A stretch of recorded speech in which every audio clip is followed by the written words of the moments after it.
worship you with all of my heart. I will seek your face all through my life. I will serve you, Lord, with all that I am.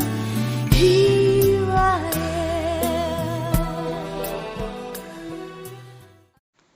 വേഗം വരുന്ന നമ്മളുടെ കർത്താവായ യേശുക്രിസ്തുവിൻ്റെ ധന്യനാമത്തിൽ എല്ലാവർക്കും സ്നേഹവന്ദനം. സഭ ഇന്ന് വേദപുസ്തക ഞായർ ആയിട്ടാണ് ആചരിക്കുന്നത്.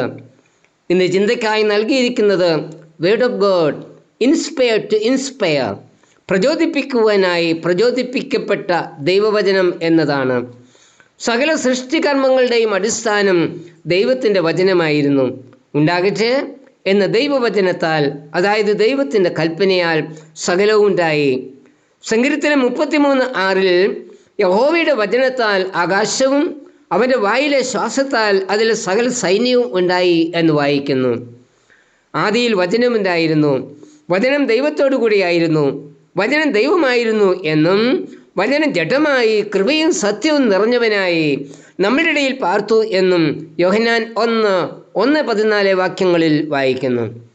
കത്തോലിക്ക വേദപുസ്തകത്തിൽ വചനം മാംസമായി എന്ന ചേർത്തിരിക്കുന്നത്, അതായത് വചനമായ ദൈവം മനുഷ്യരൂപം ധരിച്ച് ക്രിസ്തുവായി നമ്മുടെ ഇടയിൽ പാർക്കുകയാണ് ചെയ്തത്. അപ്പോളോ 15 ചന്ദ്രൻ്റെ ഉപരിതലത്തിൽ ഇറങ്ങിയ ബഹിരാകാശ സഞ്ചാരി ജെയിംസ് ബെർസൺ ഇർവിൻ മരാമൺ കൺവെൻഷനിൽ പ്രസംഗിച്ചപ്പോൾ പറഞ്ഞത്, മനുഷ്യൻ പല പ്രാവശ്യം ചന്ദ്രനിൽ നടന്നതിനേക്കാൾ എത്രയോ വലിയ സംഭവമാണ് ക്രിസ്തു ഭൂമിയിൽ നടന്നു എന്നത്.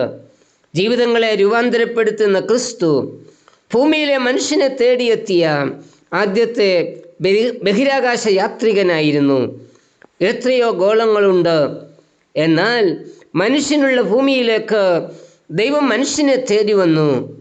എന്തിനു വേണ്ടി? മനുഷ്യനെ രൂപാന്തരപ്പെടുത്തുവാൻ, മനുഷ്യനെ പ്രചോദിപ്പിക്കുവാൻ.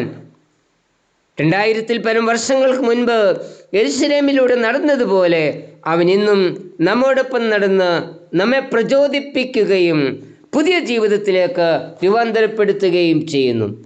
അതേ വചനമായ ദൈവം ഇന്നും തൻ്റെ വചനത്താൽ നമ്മെ പ്രചോദിപ്പിച്ചു കൊണ്ടിരിക്കുന്നു.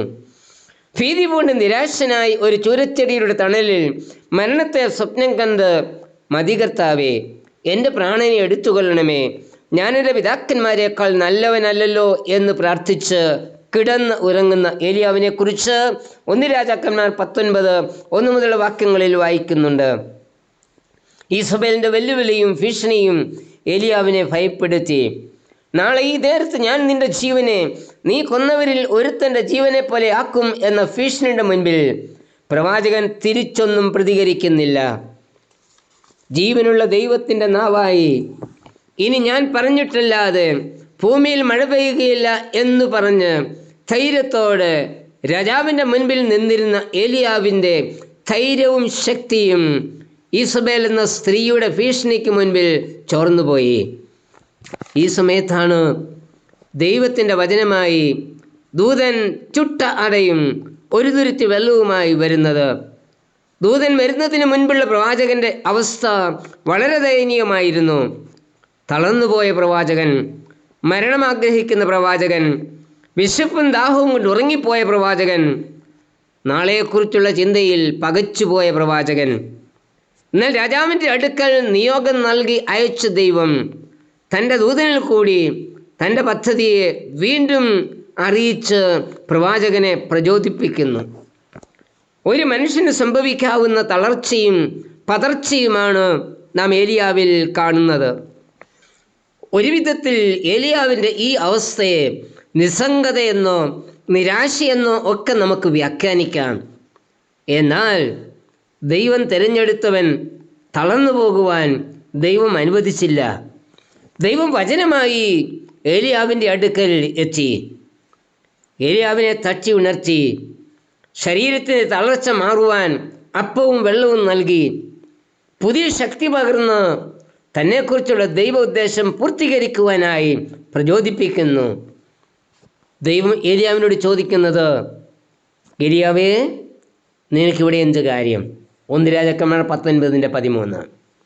നീ മടങ്ങിപ്പോകണം, അസായേലിനെ അരാമിന് രാജാവായി അഭിഷേകം ചെയ്യണം, യഹൂവിനെ ഇസ്രായേൽ രാജാവായി അഭിഷേകം ചെയ്യണം, എലീശയെ നിനക്ക് പിൻഗാമിയായി അഭിഷേകം ചെയ്യണം. 1 രാജാക്കന്മാർ 19:15-16 വരെ. പുതിയ നിയോഗം നൽകി തൻ്റെ വചനത്താൽ ദൈവം ഏലിയാവിനെ പ്രചോദിപ്പിക്കുന്നു. നമ്മുടെ ദൈനംദിന ജീവിതത്തിലും കർമ്മരംഗത്തും ഒക്കെ ഏലിയാവിന് സംഭവിച്ചതുപോലെയുള്ള ഭീഷണിയും വെല്ലുവിളിയും ഒക്കെ ഉണ്ടാവാം. എന്നാൽ നിയോഗിച്ച് ഇവിടെ ആക്കിയിരിക്കുന്ന ദൈവം നമ്മെ ഒരിക്കലും ഉപേക്ഷിക്കുന്നവനല്ല. ആ സാഹചര്യങ്ങളിലെല്ലാം നമുക്ക് പ്രചോദനാത്മകമായി നമ്മെ ചലിപ്പിക്കുവാൻ ദൈവത്തിൻ്റെ വചനം ഒരു മൃദുശബ്ദമായി വന്ന് നമുക്ക് ആശ്വാസവും ധൈര്യവും നൽകും എന്ന് ഏലിയാവിൻ്റെ അനുഭവം നമ്മെ ഓർപ്പിക്കുന്നു. അതെ, ദൈവത്തിൻ്റെ വചനം നമ്മെ ശക്തീകരിക്കുന്ന, ധൈര്യപ്പെടുത്തുന്ന വചനമാണ്.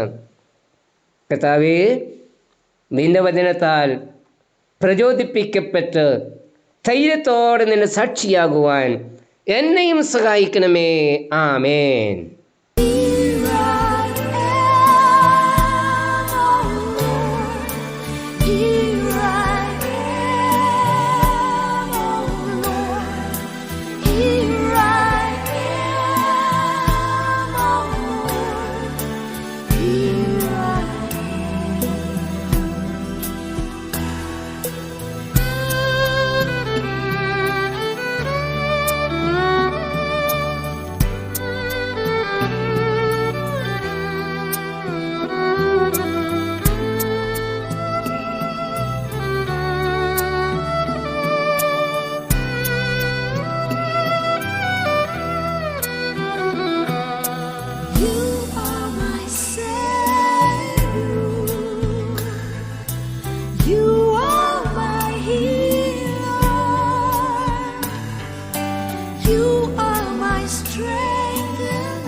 Here